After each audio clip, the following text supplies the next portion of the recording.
It's Christmas time at the Mormon Romance Novel Book Review. Bring out the Christmas trees and dust off the Dickens, light the tinsels, and stare in confusion at the parking accommodations of downtown Salt Lake. It's the season of giving, and Deseret Book has come down the chimney with Christmas by Accident by Camron Wright. Wright is a man? Well, who'd have thunk it? A man. He's the man who wrote The Orphan Keeper, an acclaimed and surprisingly cosmopolitan, based on a true story fiction that will soon be turned into a movie. Oh, I see here he has master's degrees in writing and communication, too. What a treat. It's rare to find male romance authors, much less ones that have some credentials and a successful title on the shelf. So hold on, viewer. I'll be right back. I'm off to get an egregiously sugary hot cocoa, put on my slippers, and light the fireplace so I can cozy up to this sweet, wintry romance read.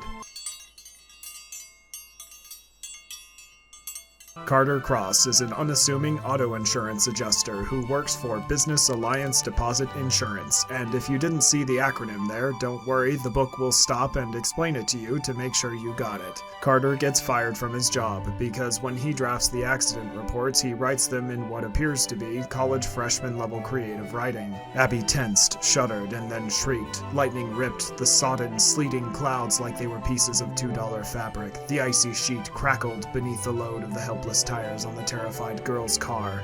The car was sliding, shaking, sliding as she gripped frantically at the steering wheel like a drunk grappling for his last drink. But it was too late. So that tracks. I wish I could fire Carter too. Abby McBride is a girl with a heart of gold who's never had much luck with the boys, and who's just trying to hold everything together at the bookstore/cafe where she works. Her hobbies include reading, freelance editing, unironically loving Christmas, and taking care of her dying uncle. Abby meets Carter after she gets in a car wreck, and Carter is sent to deliver a letter stating that her coverage had lapsed, so she won't be compensated for her claim. Before we go further, an advisory warning: there is a not insignificant amount of auto insurance drama in this story, and it's remarkably well researched, so all you parents out there might want to drop one of your kids' Adderall pills into your cocoa to keep you awake for the first third of the book or so. But back to Carter. He takes his firing as a sign that he should pursue a writing career and wants to try his hand at a Christmas novel, a persistent meta-commentary throughout the book which develops about as gracefully as a literal attempt to stick the author's head up his own butt. Anyway, Carter needs some help, so he convinces Abby to be his editor, and also his girlfriend, I guess. That is the main plot, but that does not even approach being a synopsis to Christmas by Accident. This is a book with many, many more things to say, and well past the halfway mark it keeps piling on conflicts for both the main characters. Even the dying uncle gets a conflict as he takes a chapter to break out of the hospital and get back to the books in the cafe so he can search through them to, I kid you not, find the meaning of life really quick before anyone notices he's gone. Does the book resolve all the conflicts? Sure. Ain't nothing that a timely speech and believing in the power of Christmas won't tie up nice and neat. Why, just check out this excerpt, where Abby is addressing Carter's insecurity about his losing his job on account of how creative he is. Yeah, but I imagine you think a guy who gets fired is a loser? For what you did? Not at all. I did some editing once for a woman who was a stay-at-home mom. When she re-entered the workforce, she wrote on her resume that she'd been a domestic engineer who had manufactured 4 children. She listed that she'd been their direct supervisor and was responsible for their annual increased output. Did she get in trouble?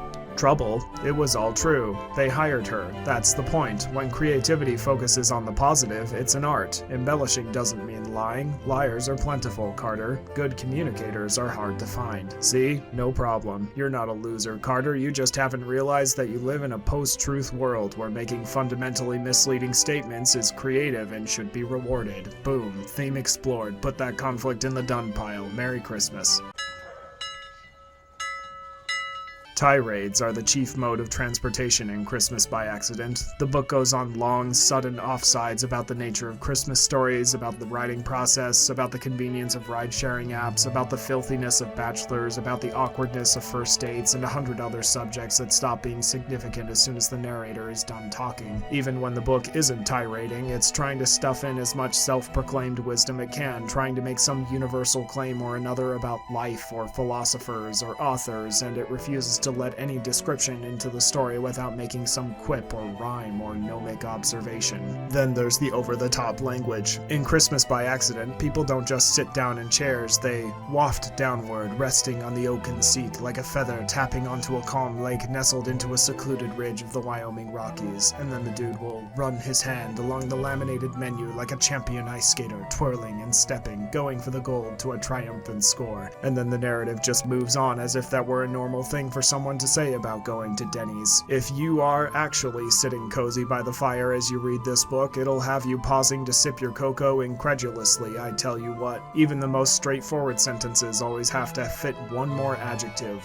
one more adverb, and every time I came across one of those bloated clauses, I felt this lurch of timing, like I had forgotten to step off an escalator. There is only one context in which this book makes sense, as a loose collection of musings by a businessman who wants to prove how clever he is by publishing a novel. Where Christmas is supposed to be a time for us to return to the pure and simple things that fill our lives with faith and joy, this book is another meaningless object with a red, white, green color scheme, manufactured and bought and sold and gifted for the Christmas season, but teaching nothing about why it's special to us. So how's that for discovering the true meaning of Christmas?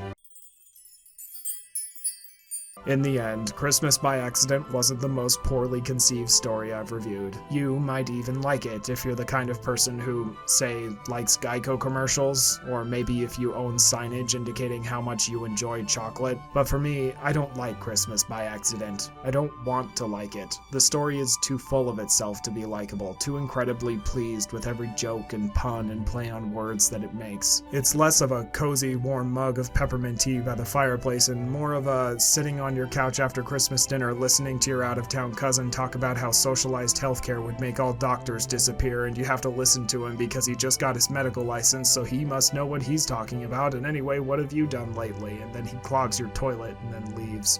1 star.